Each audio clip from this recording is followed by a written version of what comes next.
반갑습니다. 영산대학교 사이버보안학과 김태룡입니다. 이 동영상은 2020년 1학기 동안 진행된 캡스톤 디자인 과목에 대한 발표 영상입니다. 이번 동영상은 개발 배경 및 목적을 시작으로 개발 시 참고했던 자료 및 서비스, 개발 타임라인, 프로그램 구성도, 프로그램 세부 기능에 대해 알아볼 것이며 마지막으로 프로그램 시연을 준비하였습니다. 이제 무엇을 만들었는가에 대한 설명이 먼저 나오는 게 보통이지만 어떻게 해당 프로그램을 생각하게 되었는지 먼저 설명하겠습니다. 2019년 12월 인공지능 국가전략안이 발표되었으며 그 핵심 내용은 데이터 네트워크 AI, DNA였습니다.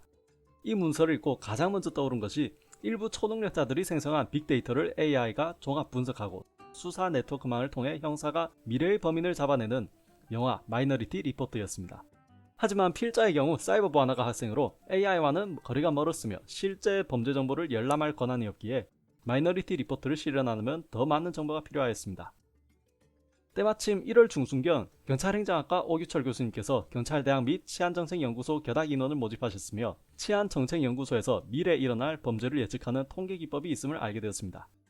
물론 다양한 기법과 프로그램이 있어도 일반인들에게는 공개되지 않고 만들고 싶어도 학과 수업 방향과 달라서 졸업작품으로 포렌식 프로그램을 개발하려던 찰나 경찰행정학과와 컴퓨터공학과를 융합시킨 범죄정보과학융합 전공이 생겨났으며 교내에서 숙식이 가능하고 실습실까지 빌려주는 에이스 프로젝트 과목을 수강 신청할 수 있게 되었습니다. 이렇듯 상황이 한번 해봐라 하는 식으로 흘러갔기에 포렌식 프로그램은 이미 머릿속에서 사라지고 범죄 통계 분석 프로그램을 무엇을 고려하여 어떻게 만들까에 대한 생각을 하게 되었습니다. 범죄 통계 분석 프로그램을 개발하는데 다양한 목적이 있었지만 데이터 네트워크 AI에 대한 역량 강화가 가장 큰 목적이었으며 정말 잘 만들 경우 수사 보조용으로 쓰일 수 있을 거란 기대감이 한몫하였습니다. 다양한 목적을 가지고 범죄 통계 분석 프로그램을 제작하는 만큼 데이터나 알고리즘에서 신뢰성을 잇는 것만큼 큰 결함이 없었습니다. 때문에 실제 서비스 중인 다양한 프로그램과 자료들을 찾아보았으며 그중 가장 대표적인 프레드폴을 참고하기로 하였습니다. 프레드폴은 다양한 환경 및 범죄 요소를 통계학적으로 분석하여 순찰 지역을 지정해주는 치안 강화 프로그램으로 치안 상승 사례로는 캘리포니아주 산타크루즈를 들 수 있습니다. 이처럼 치안 향상을 시일 사례가 있는 프레드폴로부터 통계에 사용되는 필수 데이터 정보를 가져옴으로써 데이터 분류에 대한 신뢰성을 얻기로 하였습니다.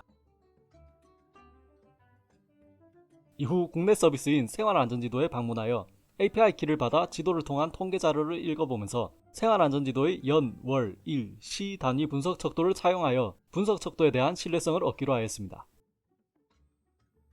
이외 경찰청 브리핑 자료와 공공데이터 포털, 오규철 교수님의 강의 및 치안정책연구소 김혜진 연구원님의 조언을 바탕으로 격자 나눔과 척도 분할 및 데이터 계산식에 대한 신뢰도를 맞추어 나갔습니다.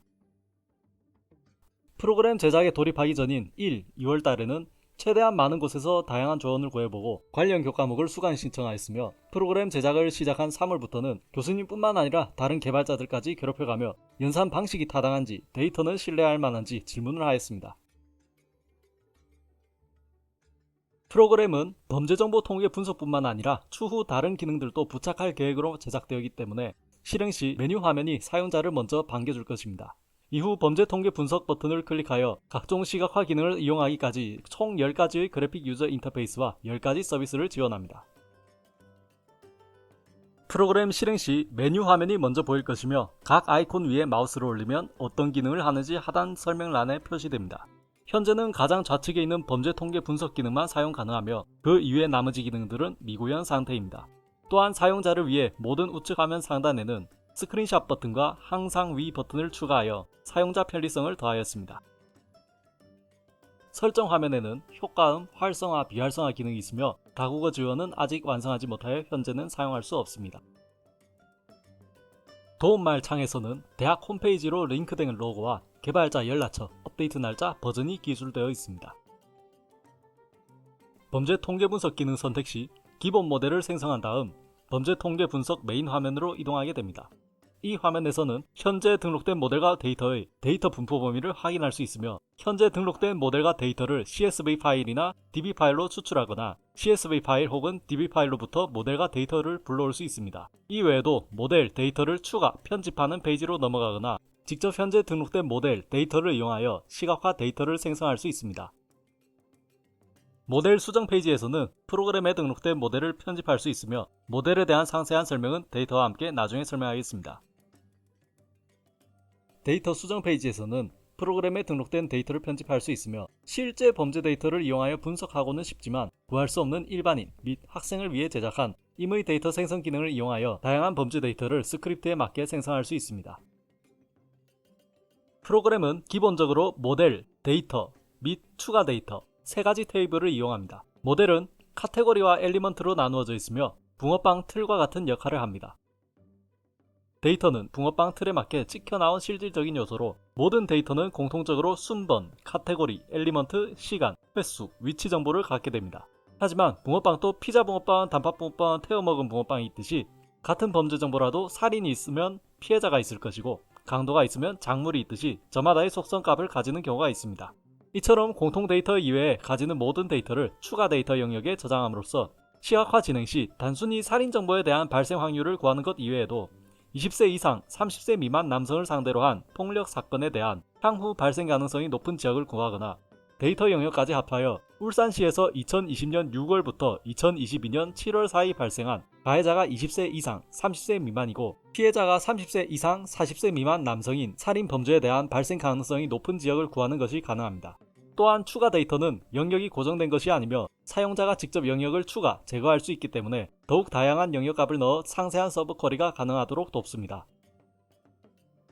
앞서 살펴본 데이터 구조 덕분에 시각화를 진행하기 전 시각화시킬 대상만 선택하는 것뿐만 아니라 현재 보이는 시각화 대상 선정 화면과 같이 대상의 세부적인 데이터 수치까지 선택이 가능합니다. 시각화 데이터 파일을 불러오거나 시각화 데이터 파일을 생성시키고 나면 시각화 페이지로 넘어가게 되며 지도뿐만 아니라 표, 파이 차트, 라인 차트, 브리핑 페이지까지 다양한 분석 환경을 제공합니다. 이러한 부분은 후에 있을 시연 동영상에서 자세히 알아보도록 하고 PPT를 통한 발표에서는 눈에 보이지 않는 시각화 연산 방법에 대해 자세히 알아보도록 합시다. 시각화 연산을 위해서는 많은 데이터가 필요합니다. 데이터가 많으면 많을수록 연산 시간이 길어지겠지만 더욱 정확한 결과를 얻을 수 있습니다. 데이터를 모으고 나면 시각화시킬 대상을 선택합니다. 시각화 대상으로 선택되지 않은 나머지 데이터는 모두 환경 변수로 취급합니다.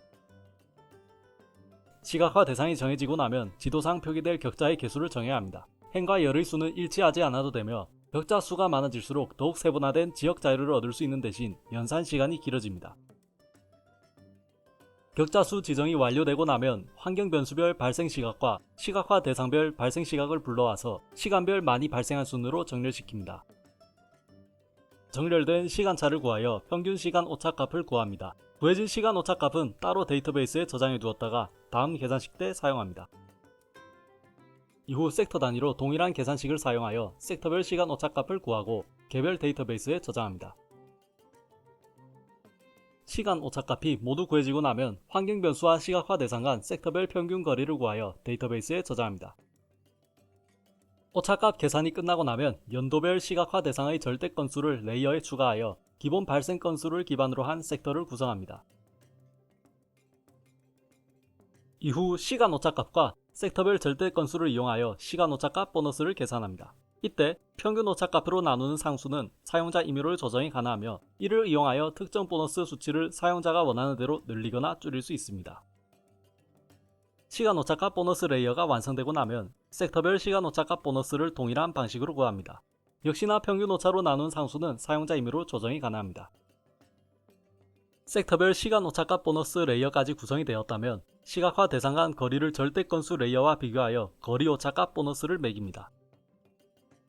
모든 보너스 레이어 구성이 끝나고 나면 절대 건수 레이어와 모든 보너스 레이어를 더합니다. 이후 최고점과 최저점을 구하고 5점 척도로 나누기 위해 최고점과 최저점의 차를 구하여 다시 5등분을 합니다. 구해진 척도를 기준으로 5가지 색으로 발생 가능성을 표시합니다. 이외에도 인접지역 발생 가능성이 높을 경우 주변 지역의 발생 가능성까지 높여주는 인접지역 보너스 계산식과 각 데이터별 개수가 들쭉날쭉할 경우 보너스 수치를 총 개수에 반비례하게 주는 평등화 계산 등의 부가 기능을 추가하였습니다. 여기까지가 시각화 계산 방식에 대한 설명이었으며 이제 프로그램을 직접 가동시켜 눈으로 확인해 보도록 하겠습니다. 실험을 위해 현재 울산 지방 공공 데이터를 추가했으며 좌측 트리에서 표시할 시간을 선택할 경우 우측 지도에 이와 같이 추가된 울산 지역 데이터 분포도가 표시됩니다. 어떤 데이터가 추가되었는지 우선 모델부터 확인해 볼 경우 보안 등 어린이집, CCTV 등 다양한 변수가 있으며 강력범죄 모델의 경우 공공 데이터 포털에서 구할 수 없기에 필자가 임의로 추가시킨 모델입니다. 데이터 편집 페이지로 넘어가 데이터를 확인해 보면 대략 29,000여 개의 데이터가 등록된 모습을 볼 수 있으나 아직 강력범죄 데이터가 추가되지 않은 모습을 확인할 수 있습니다. 때문에 임의 데이터 생성 기능을 이용하여 강력범죄 데이터를 생성해 보도록 하겠습니다. 강력범죄 생성 스크립트를 모두 만들어 보았으며 유괴, 성폭행, 살인 범죄 데이터를 생성하기로 하였습니다. 유괴 범죄 데이터의 경우 어린이집 주변에서 발생하도록 하였으며 성폭행 데이터는 공중 화장실 주변에 발생하도록 하였고 살인 데이터는 전국에 걸쳐 발생하게 하되 경찰서, 안전비상벨, CCTV 근처에서는 감소하도록 설정하였습니다.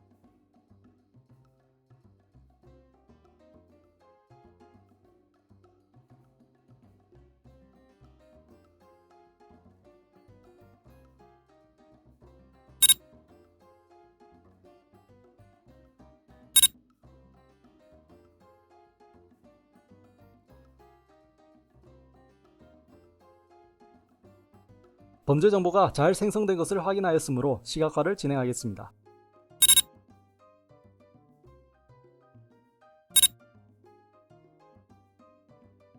시각화 대상으로는 유괴 사건과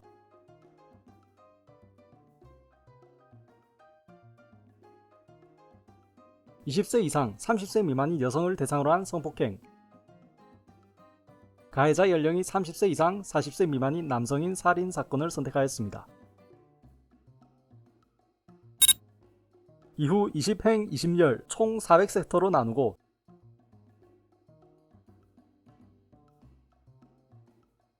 시각화 연산을 진행하였습니다.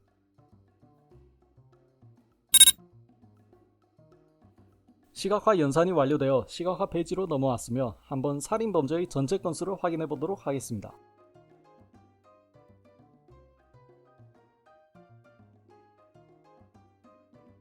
스크립트대로 울산 전역에 골고루 생성된 모습을 볼 수 있었으며 이번에는 유괴 사건의 전체 건수를 확인해 보도록 하겠습니다. 도심 지역에 집중적으로 발생한 모습을 볼 수 있으며 마지막으로 성폭행 사건의 전체 건수를 확인해 보도록 하겠습니다. 주로 바다와 강가 근처에서 발생한 모습을 볼 수 있었습니다. 이번에는 발생 가능성에 대해 살펴보도록 하겠습니다. 우선 실험에 사용된 범죄 데이터 생성 스크립트는 시간대 기준이 아닌 특정 환경 변수 주변으로 생성한 것이기 때문에 발생 시간차는 무의미하므로 발생 거리 보너스만을 이용하여 발생 가능성 계산을 진행하도록 하겠습니다.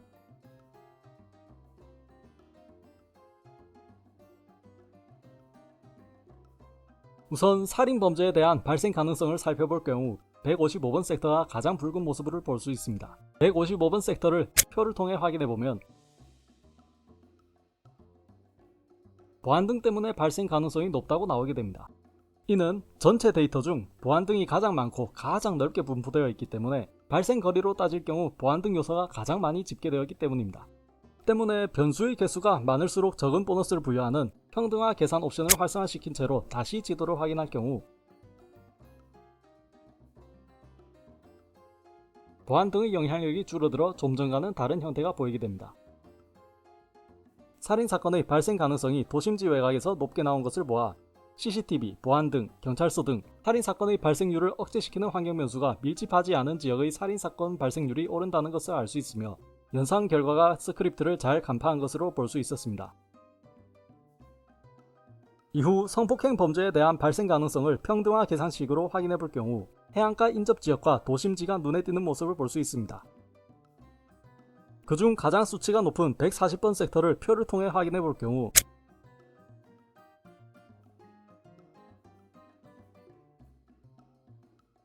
정확하게 공중화장실이 성폭행 범죄를 높이는 가장 큰 원인으로 집어내는 모습을 볼 수 있었습니다.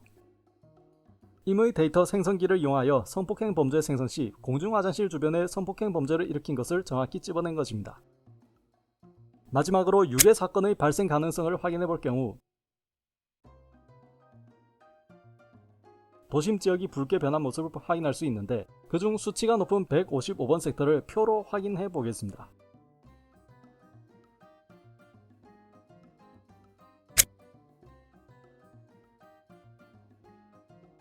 1, 2, 3위가 모두 어린이집인 모습을 확인할 수 있으며 평등화 계산식을 사용하였음에도 보안 등과 도시공원 등의 환경 묘수가 10순위 안에 드는 모습을 보아 도심지의 어린이집 인근에서 유괴 범죄가 일어났다는 것을 알 수 있었습니다. 이 또한 어린이집 인근에서 유괴 사건을 발생시킨 임의 데이터 생성 스크립트를 정확하게 찾아낸 모습인 것입니다.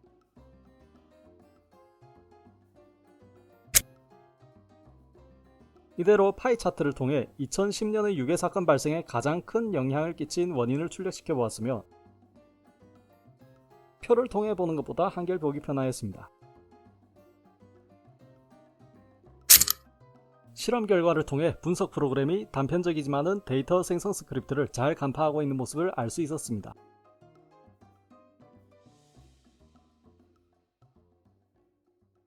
지금까지 범죄정보 과학융합 훈련 프로그램 제작 일지에 대한 소개 동영상이었습니다. 장시간 시청해주신 시청자 여러분께 감사드리며 현재 프로그램은 완성 단계가 아니기에 AI, 훈련 기능 등이 추가되지 않은 점을 양해 부탁드리며 동영상을 종료하겠습니다. 추가로 프로그램 및 소스 코드 등은 화면에 보이는 URL을 통해 다운로드 받으실 수 있으므로 많은 피드백 부탁드립니다. 감사합니다.